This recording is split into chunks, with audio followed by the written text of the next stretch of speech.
Hi everyone, welcome to all.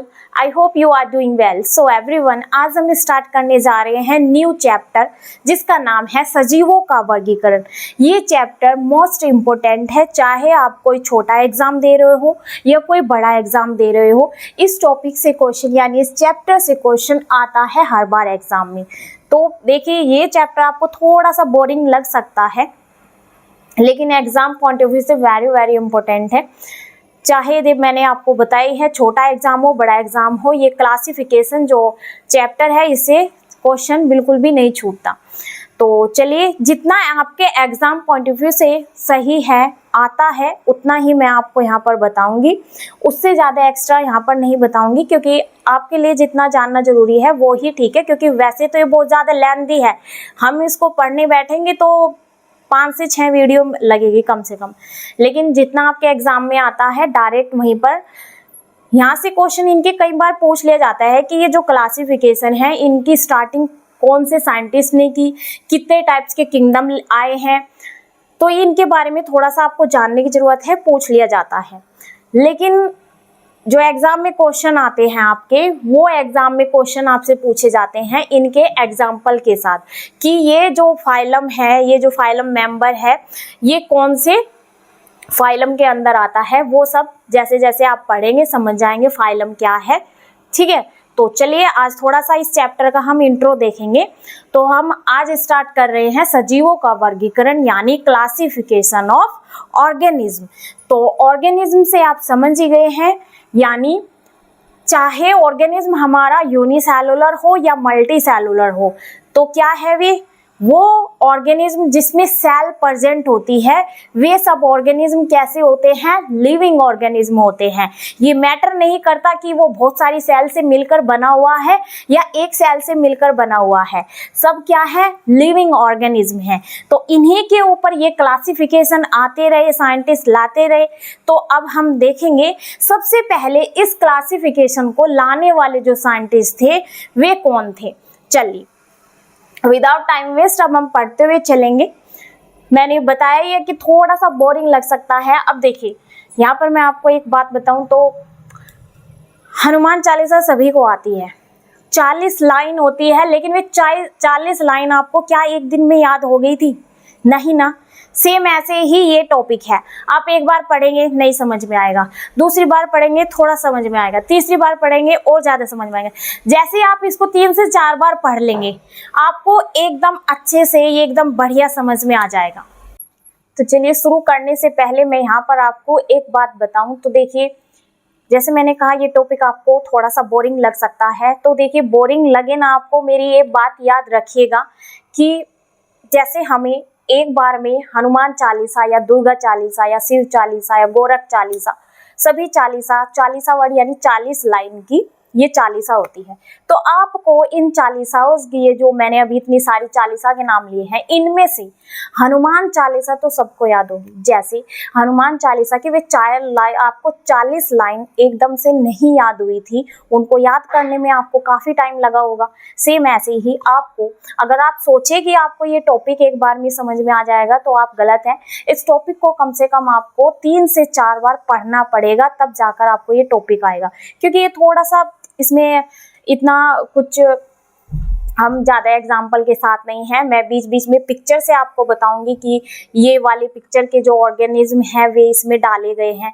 ठीक है, तो इसको आपको थोड़ा रटने वाला बोल सकते हैं इसको, तो आपको ये थोड़ा सा बोरिंग लग सकता है। लेकिन एक बात याद रखिएगा, जैसे हमें हनुमान चालीसा एक बार में याद नहीं होती, उसे हमने कई बार पढ़ा था, सेम ऐसे ही ये टॉपिक आपको पढ़ना है कई बार, तब आपको ये अच्छे से याद हो जाएगा। और इस टॉपिक को छोड़ना तो मत, क्योंकि इससे एग्जाम में क्वेश्चन पूछा जाता है। मैं शुरू में ही आपको बताया है, एग्जाम बड़ा हो या छोटा हो, इस टॉपिक से हर उसमें पूछा जाता है। एक लेंथी टॉपिक है और इससे क्वेश्चन डिफरेंट टाइप से पूछे जा सकते हैं। आपके एग्जाम में जो क्वेश्चन आएंगे वो मैं आपको आगे चलकर बताऊंगी कहाँ से। कई बार यहाँ से भी पूछ लिया जाता है, इसलिए आपको ये थोड़ा सा इसका स्टार्टिंग बताना जरूरी है कि ये क्लासिफिकेशन को सबसे पहले स्टार्ट किसने किया, कौन से साइंटिस्ट थे जो 2 किंगडम क्लासिफिकेशन को लेकर आए, थर्ड किंगडम क्लासिफिकेशन को कौन लेकर आए, फोर्थ किंगडम क्लासिफिकेशन को कौन लेकर आए। वैसे तो ये 6 किंगडम क्लासिफिकेशन, ये जो क्लासिफिकेशन है डिवाइड है 6 किंगडम में, ठीक है। लेकिन इनमें से जो 5th नंबर का जो R.H. विटेकर साइंटिस्ट लेकर आए थे क्लासिफिकेशन, R.H. विटेकर लेकर आए थे 5th नंबर का, वो ही अभी तक जो चल रहा है क्लासिफिकेशन की फंजाई को इसमें डालना है, फंजाई के अंदर आने वाले ऑर्गेनिज्म इसमें डाले गए हैं, प्रोटिस्टा को इसमें, मोनेरा को इसमें डालना है। यानी ये किसने दिया था, R.H. विटेकर ने दिया था। उसमें उन्होंने अपने, चलिए जो मैं आपको 5th नंबर का बताऊंगी तब आप और अच्छे से समझेंगे। चलिए देखते हैं सबसे पहले इस क्लासिफिकेशन की स्टार्टिंग किसने की। तो चलिए देखिए, सबसे पहले साइंटिस्ट थे लीनियस।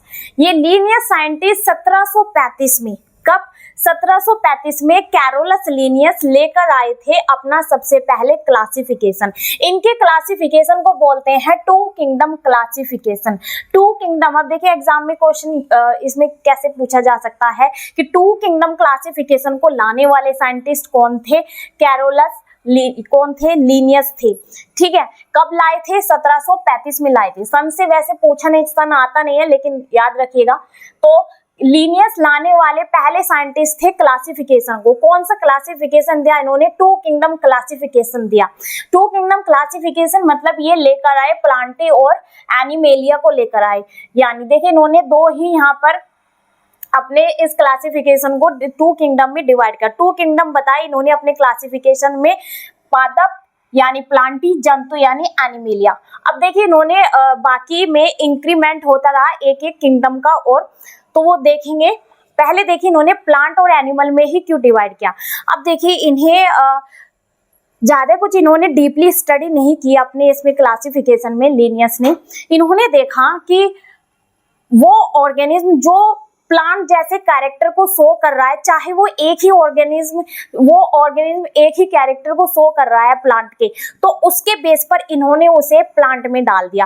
अब ये नहीं देखा उन्होंने वो ऑर्गेनिज्म यूनिसेलुलर है या प्रोकैरियोटिक, मतलब वो यूनिसेलुलर है या मल्टीसेलुलर है, या वो फिर जो यूनिसेलुलर है, मल्टीसेलुलर है, वो कौन सी सेल से बिलोंग करता है, ये भी नहीं देखा इन्होंने कि ये प्रोकैरियोटिक सेल वाला है, ये यूकैरियोटिक सेल वाला है। उनके मॉर्फोलॉजिकल कैरेक्टर के बेस पर इन्होंने अपने ये 2 किंगडम दिए, प्लांट और एनिमलियम। तो प्लांट वाला कैरेक्टर देखा जैसे ही ऑर्गेनिज्म में, उसको प्लांट में डाल दिया। एनिमल वाला कैरेक्टर देखा तो उसको एनिमल में डाल दिया, ठीक है। तो इन्होंने अपने ये ही 2 किंगडम देखे, प्लांट वाला कैरेक्टर देखा तो प्लांट में डाल दिया, एनिमल वाला देखा तो एनिमल में डाल दिया। इस बेस पर इन्होंने अपनी स्टडी की, इस क्लासिफिकेशन की। अब आगे बात करते हैं नेक्स्ट अर्नेस्ट हैकल की। ये जो अर्नेस्ट हैकल है ये 1866 यानी 1866 में ये लेकर आए अपना क्लासिफिकेशन, 3 किंगडम क्लासिफिकेशन। सेकंड जो साइंटिस्ट थे ये अर्नेस्ट हैकल, ये लेकर आए 1866 में अपना क्लासिफिकेशन। इन्होंने दिया 3 किंगडम क्लासिफिकेशन। 3 किंगडम में इन्होंने एक और ऐड कर दिया अपना किंगडम, प्लांटी एनिमेलिया तो है ही, प्लांटी एनिमेलिया के साथ इन्होंने इंक्लूड कर दिया प्रोटिस्टा को। किसको इंक्लूड किया इन्होंने, प्रोटिस्टा को इंक्लूड कर दिया। इन्होंने कुछ प्लांट और एनिमल से जो डिफरेंट कैरेक्टर देखे इन्होंने, वो उसके बेस पर इन्होंने अपना तीसरा किंगडम बनाया प्रोटिस्टा, ठीक है। तो अब देखिए डायरेक्टली क्वेश्चन आपसे सिर्फ जहां से पूछा जाएगा वो ही उतना ही ज्यादा है, हम इसके चक्कर में नहीं जाएंगे, नहीं आपको ध्यान रखना है। तो देखिए अर्नेस्ट हैकल लेकर आए, कब लेकर आए, 1866 में लेकर आए। कौन सा क्लासिफिकेशन लेकर आए, 3 किंगडम क्लासिफिकेशन लेकर आए। तो ये जो 3 किंगडम इन्होंने दिए कौन कौन से थे, प्लांटी, एनिमेलिया और प्रोटिस्टा। अब आगे बात करते हैं हर्बर्ट कोपलैंड। ये जो हर्बर्ट कोपलैंड थे 1956 यानी 1956 में ये लेकर आए अपना क्लासिफिकेशन, ये लेकर आए 4 किंगडम क्लासिफिकेशन। अब इन्होंने प्लांटी, एनिमेलिया, प्रोटिस्टा के साथ मोनेरा को ऐड कर दिया। किसको ऐड कर दिया, मोनेरा को। तो 4th नंबर का जो 4th किंगडम क्लासिफिकेशन लाने वाले साइंटिस्ट थे वे कौन थे, हर्बर्ट कोपलैंड। कोपलैंड लेकर आए 4 किंगडम क्लासिफिकेशन। इन्होंने जो 4th नंबर का किंगडम इसमें ऐड किया, मोनेरा। किसको ऐड किया, मोनेरा को। तो फर्स्ट कौन लेकर आए, कैरोल, ये लेकर आए लीनियस। कब लेकर आए, 1735 में 2 किंगडम क्लासिफिकेशन दिया, प्लांटी और एनिमेलिया। अर्नेस्ट हैकल लेकर आए 3 किंगडम क्लासिफिकेशन, प्लांटी और एनिमिलिया एंड प्रोटिस्टा। जो हर्बर्ट कोपलैंड थे कौन सा लेकर आए, ये 4th किंगडम क्लासिफिकेशन, कौन सा लेकर आए ये 4th kingdom classification, Plantae, Animalia, protista and Monera. चलिए अब बात करते हैं 5th किंगडम क्लासिफिकेशन की, जिसको लेकर आए आर.एच. व्हिटेकर, और ये एडवांस टाइप का इनका क्लासिफिकेशन था जो आज भी चला हुआ आ रहा है आर.एच. व्हिटेकर के अकॉर्डिंग। करेंगे 5 नंबर के क्लासिफिकेशन की आर.एच. व्हिटेकर द्वारा, जो आर.एच. व्हिटेकर द्वारा दिया गया 5 किंगडम क्लासिफिकेशन। तो इन्होंने देखिए, अब आप देख रहे होंगे कि प्लांट से स्टार्टिंग हुई थी, इन्होंने उल्टा ही कर दिया है, जो बाद में पहुंचा था उसी से स्टार्टिंग हो गई है। तो आप यहाँ पर अब बात करेंगे 5 नंबर के क्लासिफिकेशन की। जो 5 किंगडम क्लासिफिकेशन दिया वो कौन से साइंटिस्ट थे, तो वे थे आर.एच. व्हिटेकर। कब दिया, 1969 में इन्होंने ये क्लासिफिकेशन दिया। ये इन्होंने एडवांस टाइप का क्लासिफिकेशन दिया था जो आज भी यूज किया जा रहा है, इन्हीं के द्वारा दिया गया क्लासिफिकेशन। इन्होंने एकदम इतने अच्छे से, एकदम सफाई से इन्होंने क्लासिफिकेशन दिया पूरा, कि छोटे ऑर्गेनिज्म को इन्होंने अलग कैटेगरी दी कि इसमें रहना है, उसके बाद थोड़े बड़े ऑर्गेनिज्म को अलग अलग कैटेगरी में सबको डिवाइड किया है। तो जैसे आप यही देखेंगे, अभी स्टार्टिंग की थी लिनियस ने प्लांटी और एनिमिलिया से, उसके बाद अर्नस्ट हैकल आए थे, उन्होंने ऐड कर दिया प्रोटिस्टा को। फिर उसके बाद दूसरे साइंटिस्ट आए थे कोपलैंड, जो उन्होंने 4th किंगडम क्लासिफिकेशन दिया था, उन्होंने ऐड किया मोनेरा को। ठीक है, तो प्लांटी से स्टार्टिंग हुई थी, इन्होंने अलग तरीके से दिया। तो इन्होंने छोटे ऑर्गेनिज्म, अब देखिए जो प्रोकैरियोटिक सेल वाले ऑर्गेनिज्म थे, कौन से प्रोकैरियोटिक सेल वाले ऑर्गेनिज्म थे, उनको, उन सभी को रखा इन्होंने मोनेरा में। किसमें रखा, मोनेरा में रखा। अब देखिए यहाँ पर इन्होंने ये दिए 5 किंगडम, सबसे पहले इन्होंने मोनेरा, फिर प्रोटिस्टा, फिर Fungi, then Plantae and last में इन्होंने एनिमिलिया को रखा। ये एडवांस टाइप, एडवांस लेवल पर बढ़ते चले गए। तो देखिए अभी लोअर ऑर्गेनिज्म से स्टार्टिंग की हायर ऑर्गेनिज्म तक इन्होंने अपना ये क्लासिफिकेशन दिया। यहाँ पर मैं इनके कुछ कैरेक्टर आपको एक टेबल से बताऊंगी, तो अच्छे से सभी को मेंशन होगा कि किस किंगडम में क्या रखा गया, कौन सा लोअर ऑर्गेनिज्म है, किस उसमें क्या कैरेक्टर आए थे। तो हम कैरेक्टर से यहाँ पर इनके समझेंगे। इनके द्वारा जो ये क्लासिफिकेशन दिया गया था एनसीईआरटी की बुक में, जो एक टेबल दी हुई है वो इन्हीं के द्वारा दी हुई है, और ये वही टेबल है जो मैं आपको यहाँ पर बताऊंगी इनके कैरेक्टर के द्वारा, कि मोनेरा वाले को मोनेरा में क्यों रखा और इसको प्रोटिस्टा को प्रोटिस्टा में क्यों रखा। तो सबसे पहले हम बात करेंगे इनके सेल टाइप से। जैसे मैंने आपको स्टार्टिंग में भी बताया था, हमारे जो लिविंग ऑर्गेनिज्म है, हम लिविंग ऑर्गेनिज्म में क्यों आए, क्योंकि हमारी बॉडी में क्या प्रेजेंट है, सेल प्रेजेंट है। भले ही हम मल्टी सेलुलर ऑर्गेनिज्म है, यानी बहुत सारी सेल से मिलकर हम बने हैं एक लिविंग ऑर्गेनिज्म, लेकिन अगर किसी ऑर्गेनिज्म के पास एक सेल भी है ना, तो जिसके पास एक सेल है प्रेजेंट उसको बोलते हैं यूनिसेलुलर। मल्टी सेलुलर वो ऑर्गेनिज्म जिसकी बॉडी बहुत सारी सेल से मिलकर बनी हुई है। ठीक है, प्रोकैरियोटिक सेल उसको बोलते हैं जिसके पास न्यूक्लियस प्रिमिटिव यानी ना के बराबर प्रेजेंट होता ही नहीं है। कभी प्रोकैरियोटिक सेल वाले ऑर्गेनिज्म आए होंगे, उनमें देखा गया था पुराने टाइप के ऑर्गेनिज्म में कभी न्यूक्लियस को, तो उनमें न्यूक्लियस होता ही नहीं है। प्रोकैरियोटिक सेल वाल में होता है तो बिल्कुल ना के बराबर प्राचीन टाइम का आया हुआ। अब बात करें यूकैरियोटिक की, तो यूकैरियोटिक सेल वाले ऑर्गेनिज्म वे होते हैं जिनके पास एक ट्रू न्यूक्लियस होता है, जिसका फिर डिवीजन होता है। सेल जो डिवाइड करती है उसमें जो डिवीजन होता है, वो डिवीजन किसका होता है, न्यूक्लियस का ही तो डिवीजन होता है। तो यूकैरियोटिक सेल वाले जो ऑर्गेनिज्म होते हैं उनको हायर कैटेगरी दी गई है। तो अभी हम जो मेन था वो देख लिया। अब देखिए सबसे पहले जो कैरेक्टर मैं यहाँ पर आपको बताऊंगी सेल का, कि मोनेरा के अंदर जो मोनेरा किंगडम है इसमें कौन से टाइप की सेल आती है। तो सेल टाइप में सबसे पहले हम मोनेरा को लेते हैं। मोनेरा के अंदर वे सभी ऑर्गेनिज्म आएंगे जिसके पास कैसी सेल है, प्रोकैरियोटिक है, जिसका मैंने अभी बताया उसके पास ट्रू न्यूक्लियस उसका नहीं है। तो मोनेरा के अंदर आए लोअर ऑर्गेनिज्म, क्या आए, लोअर ऑर्गेनिज्म आए मोनेरा के अंदर। तो इसका सेल टाइप कैसा है, प्रोकैरियोटिक।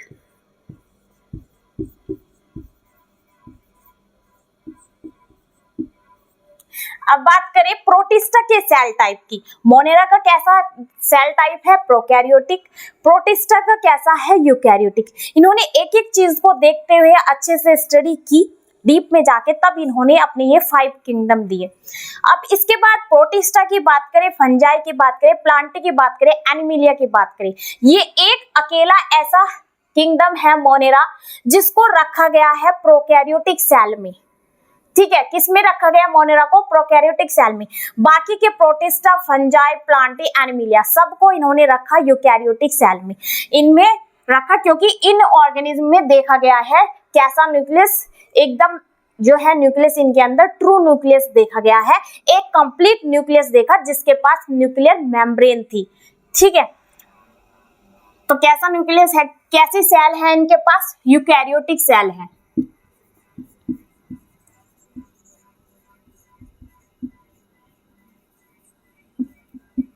यूकैरियोटिक, यूकैरियोटिक,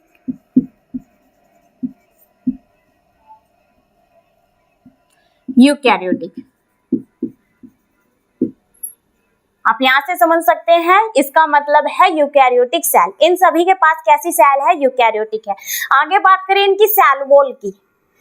अब इनको सेल वॉल के बेस पर भी इनको अलग अलग रखा गया है। अब देखिए मोनेरा के पास जो सेल वॉल है वो कैसी, इनके पास सेल वॉल कैसी है? नॉन सेलुलोजिक है। कैसे है ये? नॉन सेलुलोजिक, यानी एक फुल कंप्लीट सेलुलोज वाली इनके पास सेल वॉल नहीं है मोनेरा के पास। जो इनकी सेल वॉल में है वो मैं आपको बताऊंगी। इनके जो ये सेल वॉल है नॉन सेलुलोजिक है, यानी ना के बराबर ही सेल वॉल तो है, लेकिन इसमें एक फुल कंप्लीट सेलुलोज इनके पास है ही नहीं। जैसे इसके पास न्यूक्लियस कभी प्रिमिटिव पुराने टाइप की सेल में देखा गया था न्यूक्लियस, तो इसमें न्यूक्लियस ना के बराबर होता है प्रोकैरियोटिक सेल वाले ऑर्गेनिज्म में। और यूकैरियोटिक में एक फुल कंप्लीट उसके पास न्यूक्लियस के अराउंड एक न्यूक्लियर मेम्ब्रेन होती है। तो प्रोटिस्टा से शुरू हो गया था कैसा? यूकैरियोटिक सेल की स्टार्टिंग हो गई थी। अब बात करें सेल वॉल की, तो इसके पास सेल वॉल कैसी है? Non cellulosic. पॉलीसैकेराइड, पॉली का मतलब बहुत सारे, पॉली बहुत सारा होना, क्या है इसके पास? सैकेराइड।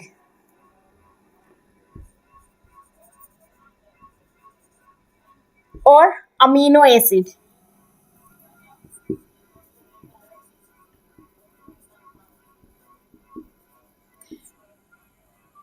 किससे बनी हुई है? ये बहुत सारे सुगर के मॉलिक्यूल से मिलकर बनी हुई है और साथ में अमीनो एसिड भी इसमें इंक्लूड है। कैसी है? नॉन सेलुलोसिक है। अब बात करें प्रोटिस्टा की। प्रोटिस्टा की हम सेल वॉल की बात करें तो बात करें प्रोटिस्टा में सेल वॉल है भी प्रेजेंट या नहीं। तो देखिए प्रोटिस्टा में ना कुछ ऑर्गेनिज्म में, जो प्रोटिस्टा के अंदर ऑर्गेनिज्म रखे गए हैं, कुछ में सेल वॉल प्रेजेंट होती है। प्रेजेंट इन सम मतलब कुछ में प्रेजेंट है।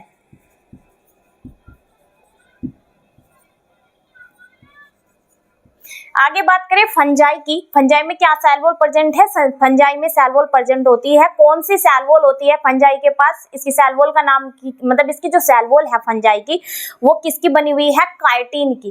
किसकी बनी हुई है? काइटिन की। Present with chitin.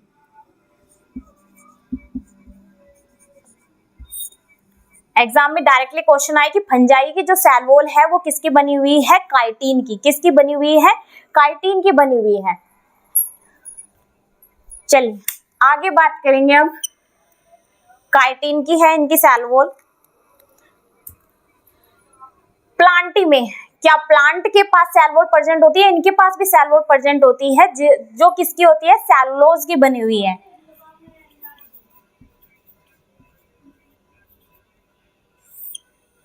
ठीक है, तो सेल वॉल देखिए इसके पास भी, इसके पास भी, इसके पास भी प्रेजेंट है। लेकिन अब बारी आई एनिमिलिया की। एनिमिलिया के जो एनिमिलिया यानी एनिमल्स, ठीक है, इसके अंदर एनिमल्स को रखा गया है। अब एनिमल्स चाहे छोटे हो बड़े हो, अब हम ह्यूमंस हैं, हम भी एक सोशल एनिमल है। ठीक है, तो एनिमल में तो हम भी आते हैं, जैसे कुत्ता, बिल्ली, भैंस, मछली, है ना, जितने छोटे ऑर्गेनिज्म, चूहा, केचुआ, तो ये सब क्या है, एनिमल्स है। तो किसी भी एनिमल्स के पास सेल वॉल प्रेजेंट नहीं होती। एनिमल्स चाहे छोटा हो चाहे बड़ा हो, इनके पास सेल वॉल बिल्कुल भी प्रेजेंट नहीं होती, एब्सेंट। अब आगे बात करेंगे इनके न्यूक्लियर मेम्ब्रेन की। तो देखिए इसमें मोनेरा में तो है ही नहीं इसके पास न्यूक्लियस, प्रिमिटिव फॉर्म में ना के बराबर न्यूक्लियस है, तो इसके पास न्यूक्लियर मेम्ब्रेन एब्सेंट होगी। कैसी है इसके पास न्यूक्लियर मेम्ब्रेन, एब्सेंट। ये सब कैसे है, यूकैरियोटिक है, तो इनमें न्यूक्लियस भी 100% है, एकदम ट्रू न्यूक्लियस है इनके पास। तो इन सब के पास प्रेजेंट है न्यूक्लियर मेम्ब्रेन, क्योंकि ये सब कैसे हैं, यूकैरियोटिक सेल वाले, प्रेजेंट।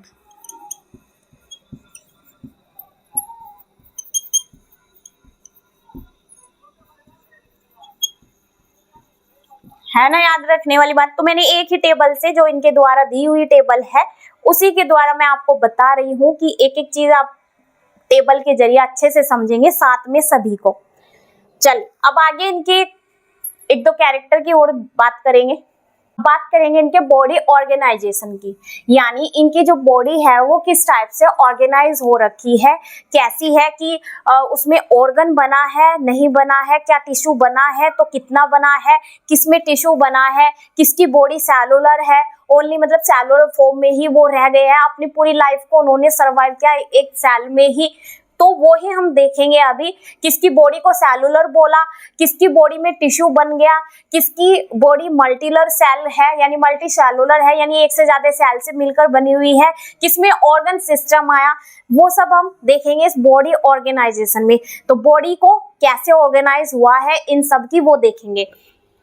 बॉडी स्ट्रक्चर, हम कह सकते हैं इनका बॉडी स्ट्रक्चर किस फॉर्म में रह गया है। तो पहले बात करें मोनेरा की, तो जो मोनेरा है इसमें लोअर ऑर्गेनिज्म आते हैं।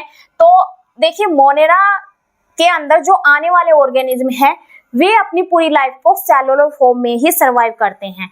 इनमें कोई टिश्यू नहीं बनता है, कोई एक से ज्यादा सेल नहीं बनती है, एक अकेली सेल से ये अपनी पूरी लाइफ को ऐसे ही सरवाइव कर लेते हैं, यानी अपना पूरा जीवन ऐसे ही बिता लेते हैं एक सेल के साथ। कौन, मोनेरा वाले। सेम ऐसे ही ये प्रोटिस्टा होते हैं, इनमें भी किसी टिश्यू का फॉर्मेशन नहीं। अब देखिए मैंने अभी इससे पहले साइटोलॉजी इसीलिए चैप्टर पढ़ाया था सो दैट कि आप अच्छे से समझे सेल क्या होती है, न्यूक्लियस क्या होता है, सेल के अंदर एक एक ऑर्गेनरी के बारे में मैंने अच्छे से डिटेल में बताया है। तो देखिए आप यहाँ पर समझिए, ये सेलुलर देखिए एक बार और देखिए, तो किसी भी लिविंग ऑर्गेनिज्म की जो बॉडी का फॉर्मेशन है वो किससे होता है, सेल से होता है। सेल से स्टार्टिंग होती है, सेल के बाद फॉर्मेशन है, बहुत सारी सेल से मिलकर फॉर्मेशन होता है टिश्यू का। किसका होता है, टिश्यू का। इससे पहले हमने टिश्यू चैप्टर को ही फिनिश किया। फिर टिश्यू के बाद बनते हैं ऑर्गन, बहुत सारे टिश्यू मिलकर बनाते हैं क्या, ऑर्गन को बनाते हैं। तो मैं इन्हीं की बात कर रही हूँ कि किस किंगडम में आकर के टिश्यू बना, किसकी बॉडी सेलुलर फॉर्म में ही रह गई, किसकी बॉडी में एक से ज्यादा सेल से मिलकर बनी हुई है, किसमें ऑर्गन सिस्टम, हम देखेंगे अभी ऑर्गन सिस्टम किसमें बना। तो ऑर्गन से मिलकर बनता है एक ऑर्गन सिस्टम। जैसे हमारी बॉडी में डाइजेशन सिस्टम है, हम तो एडवांस टाइप के क्या है ऑर्गेनिज्म, एक तरीके से हम क्या है एकदम हाईली एडवांस ऑर्गेनिज्म है हम ह्यूमंस। ऑर्गन सिस्टम, फिर ऑर्गन सिस्टम जब बन जाए किसी की बॉडी में, उसके बाद किसका फॉर्मेशन होता है, इन ऑर्गन सिस्टम से मिलकर के किसका फॉर्मेशन होता है, एक लिविंग ऑर्गेनिज्म का। जैसे हम ह्यूमंस हैं, लिविंग ऑर्गेनिज्म का, इन्हीं की मैं बात कर रही हूं कि किसके अंदर क्या क्या जो बॉडी स्ट्रक्चर है वो किस टाइप से ऑर्गेनाइज की गई है, किस ऑर्गेनिज्म ने कितनी कहां तक की बॉडी ने डेवलपमेंट किया और कहां तक वो डेवलप करके उन्होंने अपनी पूरी लाइफ को बिता दिया।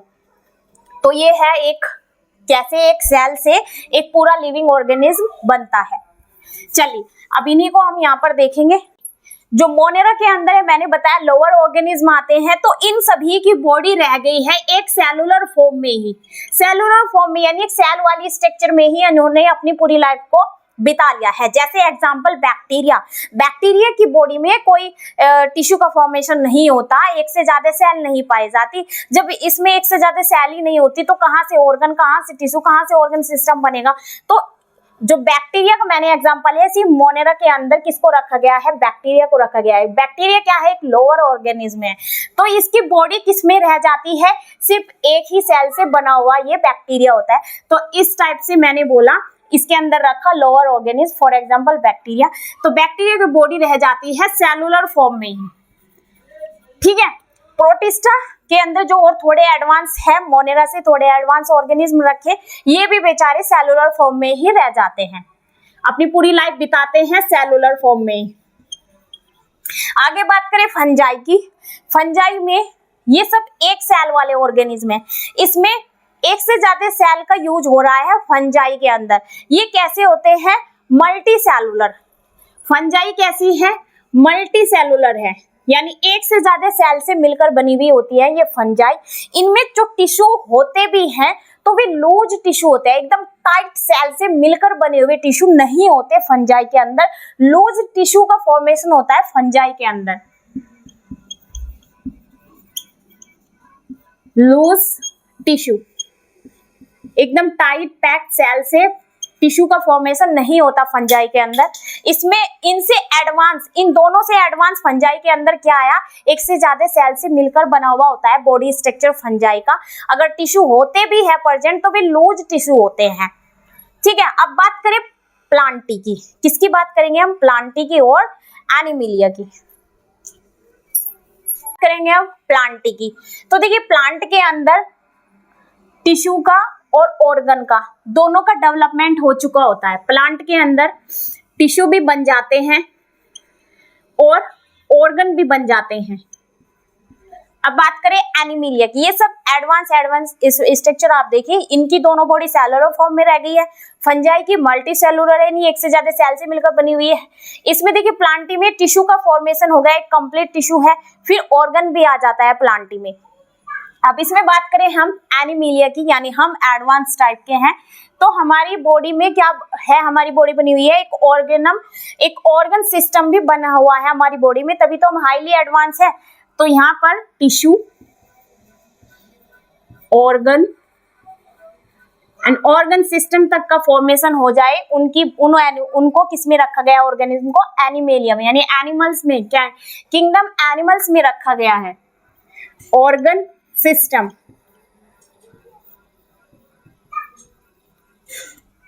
चलिए ये देखा हमने बॉडी स्ट्रक्चर इनका कैसे कैसे डेवलपमेंट हुआ। अब देखिए मोड ऑफ न्यूट्रिशन, हम बात करेंगे मोड ऑफ न्यूट्रिशन की, यानी इनमें ये जो प्लांटी है, फंजाई है, मोनेरा है, इनमें न्यूट्रिशन, जैसे मोनेरा को हम सबसे पहले ले कि इस मोनेरा में, प्रोटिस्टा में किसका स्टार्टिंग हुई थी, कि ये मतलब ऑटोट्रोफिक में आते हैं या हेट्रोट्रोफिक में आते हैं। तो देखिए बात करें हम न्यूट्रिशन की, तो न्यूट्रिशन डिवाइड होता है टू टाइप से। ऑटोट्रोफिक में जो न्यूट्रिशन होता है, यानी पोषण हम लेते हैं जो, वो डिवाइड होता है टू पार्ट में, ऑटोट्रोफिक और हेट्रोट्रोफिक। ऑटोट्रोफिक वे होते हैं जो अपना खाना खुद बना सकते हैं, ठीक है। ऑटोट्रोफिक किसे बोलते हैं, ऑटो का मतलब स्वयं, ट्रोफिक खाना बनाने वाले, जो अपने आप खाना बनाने वाले होते हैं उनको ऑटोट्रोफिक बोलते हैं।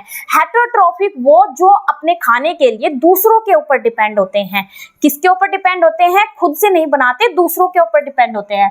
तो मोनेरा के अंदर जो ऑर्गेनिज्म है ये ऑटोट्रोफिक भी होते हैं और हेट्रोट्रोफिक भी होते हैं। कुछ इनमें से ऑटोट्रोफिक हैं जो स्वयं अपना खाना बनाते हैं। ऑटोट्रोफिक के अंदर भी देखिए, इसमें मोनेरा में जैसे बैक्टीरिया मैंने एग्जांपल लिया, तो कुछ ऑर्गेनिज्म इसके अंदर, मोनेरा के अंदर ऐसे होते हैं जो केमिकल्स वाले होते हैं, यानी केमिकल्स के थ्रू अपना खाना बनाते हैं, यानी केमिकल्स को ही खाते हैं एक टाइप से। वो आपको जानना नहीं है, बस इतना जानिए कि ये कैसे होते हैं। चलिए, तो मोनेरा वाले कैसे होते हैं, ऑटोट्रोफिक एंड हेट्रोट्रोफिक दोनों होते हैं। अब बात करें प्रोटिस्टा की, तो ये कैसे है, ऑटोट्रोफिक एंड हेट्रोट्रोफिक। बात करेंगे अब हम प्रोटिस्टा की, बात करेंगे अब प्रोटिस्टा की। ये भी ऑटोट्रोफिक एंड हेट्रोट्रोफिक दोनों होते हैं। ऑटोट्रोफिक, हेटरोट्रोफिक मैंने बता दिया है, जो अपना खाना खुद बनाए उन्हें ऑटोट्रोफिक, जो अपना खाना खुद नहीं बनाते अपने खाने के लिए दूसरों के ऊपर डिपेंड होते हैं उन्हें हेटरोट्रोफिक कहते हैं। तो ये भी कैसे हैं, हेटरोट्रोफिक हैं। अब आगे बात करें फंजाई की। फंजाई हमेशा दूसरों के ऊपर डिपेंड होती है। अब देखिए फंजाई को सभी ने देखा होगा, फुई, आम भाषा में हम बोले फुई की हम बात करें तो फुई तो कहीं पर भी लग जाती है, वो खुद से अपना खाना नहीं बनाती। फंजाई ये दूसरों के ऊपर ही डिपेंड होती है, कहीं पर भी फंजाई लग जाती है। एनिमल्स के अंदर बात करें किसकी, फंजाई की, एनिमल्स के अंदर फंजाई लग जाती है। अब हम ह्यूमंस में भी जो दाद खुजली हो जाता है वो भी तो एक टाइप की फंजाई है। कोई खाना सड़ गया है उस पर भी फंजाई लग रही है। तो फंजाई हमेशा हेटरोट्रोफिक होती है, दूसरों के ऊपर डिपेंड होती है। हेटरोट्रोफिक कैसी है फंजाई, हेटरोट्रोफिक है।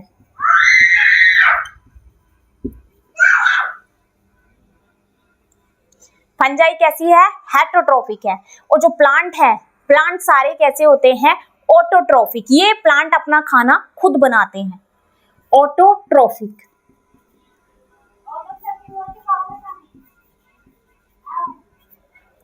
कुछ देखिए एक्सेप्शन हर जगह देखने को मिलता है, कुछ होते भी हैं, कुछ फ्यू प्लांट्स होते हैं जो दूसरों के ऊपर डिपेंड होते हैं, ठीक है। तो वैसे जनरली प्लांट कैसे होते हैं, ऑटोट्रोफिक होते हैं।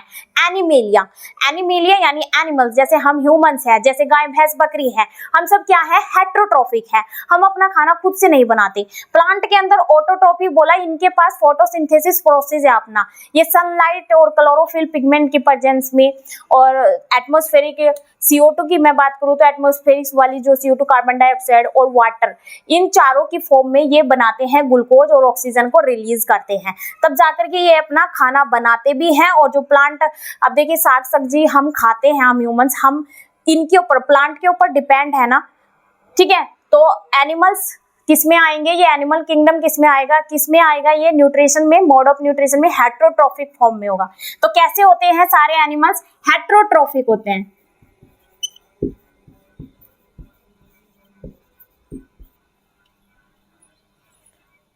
ठीक है,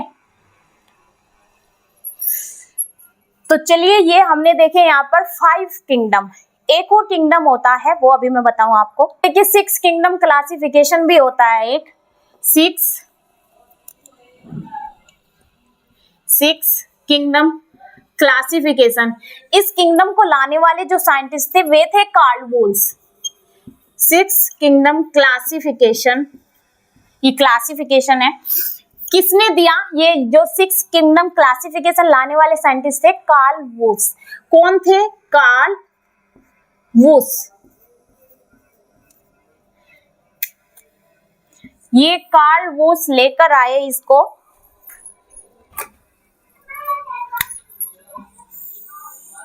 तो कार्ल वोल्स द्वारा दिया गया क्या, 6 किंगडम क्लासिफिकेशन। ठीक है, ये था आज का सारा वीडियो, एक इंट्रोडक्शन वीडियो था क्लासिफिकेशन के ऊपर, ऑर्गेनिज्म की। एक एक चीज को मैंने एकदम जितना आपके एग्जाम के लिए जरूरी है उतना मैंने आपको बताया, और इस टेबल के जरिए आपने देखा ही है किस मोनेरा में क्या डेवलप हो गया था, क्या नहीं। हमने सेल टाइप देखे, न्यूक्लियर मेम्ब्रेन देखी, सेल वॉल देखी, किसमें है किसमें नहीं, एंड हमने देखा बॉडी स्ट्रक्चर इनमें क्या क्या डेवलप हो गया था, किसकी बॉडी किस फॉर्म में रह गई थी, और मोड ऑफ न्यूट्रिशन जो कि मोस्ट इंपोर्टेंट है। अब हम जो पढ़ेंगे इस पूरे क्लासिफिकेशन में से हम पढ़ेंगे सिर्फ 2 को, प्लांटी एंड एनिमेलिया को। प्लांट किंगडम और एनिमल किंगडम को हम पढ़ने वाले हैं, क्योंकि यहाँ से आपके एग्जाम में आएगा। ये जो और ऊपर के हैं और हाई लेवल के एग्जाम के लिए है, तो आपके एग्जाम में जो क्वेश्चन आते हैं वो इन किंगडम से आते हैं, एनिमल किंगडम और प्लांट किंगडम। स्टार्टिंग करेंगे हम एनिमल किंगडम से, ठीक है। तो आज का सेशन था ये इंट्रोडक्शन, हमारा इंट्रोडक्टरी वीडियो था सारा। चलिए मिलते हैं अब नेक्स्ट वीडियो में। अगर आपको ये सेशन अच्छा लगा हो तो इसे लाइक शेयर करना ना भूलिएगा, और जो पहली बार चैनल पर आए हैं चैनल को सब्सक्राइब करना बिल्कुल मत भूलिएगा। अगर फिर भी अगर आपको कोई डाउट रहता है वीडियो से तो आप मुझसे कमेंट बॉक्स में पूछ सकते हैं। Thank you so much.